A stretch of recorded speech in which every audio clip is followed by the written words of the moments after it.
Pawpaw Sammy and Bug here. Today I'm on Starkey Farmstead.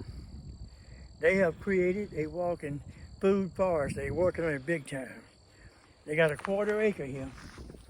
They produce is unbelievable. But a lot of mulch and and not much, no till. They're creating a food forest. Right now, we're fixing to plant apples. Figs is already planted. Peaches, pears, and I'm not sure what it looks. Gooseberry. Gooseberry. And pomegranate. Right. Pomegranate. And they're looking for, and if you'll notice, they're planting it on this side, not that side. Because they want that afternoon and morning sun to hit. That's If right. they plant these trees over there, they're going to lose half their sun. Also, well, it might be an ugly me a plant, second. but it's good. So it's pomegranate. Pomegranates grow really well in zones 8, 9A, 9B, zones 10 and 11. Pomegranate it just grows really well in our subtropical climate, you guys. So your pomegranates, amnesia, if you need low on iron in your blood, it's great. Immune system, antioxidants, antimicrobial. It goes on and on, but let me caution you. I have read on YouTube one person saying it's bad for your blood pressure. Now, and then everybody else is saying it's good for your blood pressure. Use your own caution. That's right. Anytime you're using herbal remedies.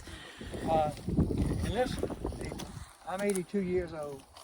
I have blueberries, blackberries, fig trees in my yard.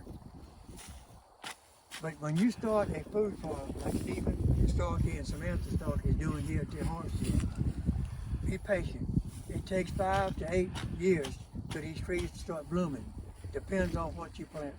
That's right. If you're going to do it economically, we opted to go with $15 trees that are a year old. So this will be their second year outside of when they were first sprouted.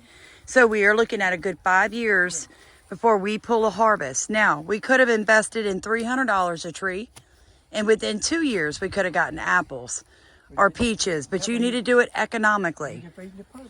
That's exactly right. Grow and maintain them, keep them pruned. That's right. In 5 years, y'all will be walking in the park. You'll have fruit, berries, food, Vining, chicken. yes, ground covers, all of it. By that time, your tilapias and crawfish will be coming around. In the pond, yes sir. So you can see, we have very hard-packed clay soil. Yeah, you do. And this is why we do not till. I know it goes against what you have been told, that you cannot garden clay unless you till it. Yeah. Now, what are we going to put in the bottom of this here hole? This here is horse manure, rabbit manure mixed with hay. Mixed with hay. Now, caution too again. I used to plant tomatoes. I'd put commercial fertilizer down, put dirt on top about a half-inch thick, and plant the tomatoes. And I found out that'll burn the tomatoes up. But what they put in this hole will not burn in plants. That's right. It'll make them grow. You read the instructions on the plant. I don't know nothing about planting, really. I'm just playing. Let me go get our deep watering system. And 3 times as wide, so that looks pretty good right there. Set the plant's crown where the top meets the roots. Wait a minute. All right, in the hole. Put where the crown meets the roots in the hole. Cover with soil, the original soil surface, and water thoroughly. And they have it in Spanish, which I can't read.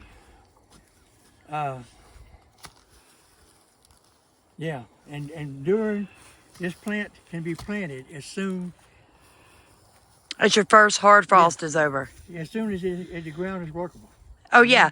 Okay, that was something else I wanted to tell Wait a you minute, guys. No need to wait till after the last frost. Yeah, I was fixing to correct myself. Yeah. With your berries and your fruiting trees, they need to be planted when you are still going to have cold weather. That is to help them go dormant. They need to get in there. They need to get cold, and then they need to adjust, and then their roots will start growing. If you don't get them in the ground in January or February in southeast Louisiana or Texas They'll blister. or Mississippi, they're not going to survive the summer, you guys. That's why so many people plant in spring. They plant their fruiting trees and then their fruiting trees die and they don't understand. They need to be planted in at least by mid-February. It looks like it's dead, don't it? Actually, it's dormant. Dormant. Dormant, look. So you stick it in the ground about this deep, and we got plenty of dirt to put back in. Oh yeah. That's okay though. It is best to manipulate that soil. Oh yeah. Add in what he's doing. You guys, this is so important. He's taking the time to just manipulate that soil. Mix in what you're going to be using for your fertilizer. Deep in that hole, this little bitty twig of this pomegranate tree does not need fertilizer right now. It's going to need it in about 6 months when the roots reach it. So it's okay that it's a foot or so deep into the soil. Now, as they're working, let me explain to you guys the way that we are going to keep grass and weeds from growing up underneath this tree is we are going to be adding lemongrass, purslane, and comfrey all the way out to about right here in a circle underneath here in the springtime when it's time to plant those. Right now, we're going to put the twig, the pomegranate You in. can put it right I'm there. gonna put it there. I'm gonna leave this the rest of this where it's just a. Let me get a wee bit ain't there so I can get on my knee. I'm gonna come back and put more dirt on it after it starts And I'm growing. gonna do my best to spread these roots out. I like roots spread out. They cover more Let ground. me pull these There out. you go. Oh. I'm gonna pull that out. When them roots spread out, they can cover more ground. Now, that boy, that's a maybe might fill it back up to about him. So it doesn't bowl. Look at that red clay. Oh, I know. And we grow thousands of pounds without tilling. Actually, if you're going to grow a fruit forest, don't till. No till is basically the best way. For the simple reason your compost and all that builds up, your worms move in, they do the work, not you. That's exactly right. Now, if you're going to do a food forest, do it like the Starkey Farmstead. Take your time, get what you want, put it where you want it. Or, if you got money, you can hire it done, and next year, you're going to say, ooh, I wish I'd have put that over yonder. No, I wish this was over there. That's exactly right, So, Dad. take And your time, people. group your stuff together. It makes it Plant it. easier for pollination. It also makes it easier for picking. Companion planting. That's right, companion plant. There's so much to this, but you don't have to make it difficult. And if No. you've got a food forest dream, if you've got a food security dream, it's not going to happen overnight. Steve and I, it's our 3rd year of doing this, and we're really just getting our, that's a great way to do that, bug, and drop it right there in the ant ball. When they're hungry. That's right. We're really just getting our main fruit trees put in, you guys. And listen, in 2 or 3 years, 2 years, next year, it won't be blooming or producing. Some of them won't, some of them will. But you look out, it's going to be all green and growing. It's going to be beautiful. It's going to be beautiful. All right, Sammy, what you putting in there? Water. And you can put, in the future, you can put your fertilizer. Coffee grounds, eggshells, whatever you want to put in there. Horse manure, compost. Y'all see the holes right there? When we deep water, it is, That's good. once this plant comes out of its dormant state, I will never top water this pomegranate again.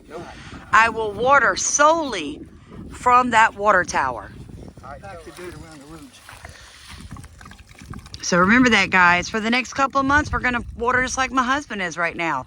Then we're going to move to watering in the deep water tower, forcing this pomegranate bush to grow its roots deep. Therefore, we're going to survive freezes as well as droughts.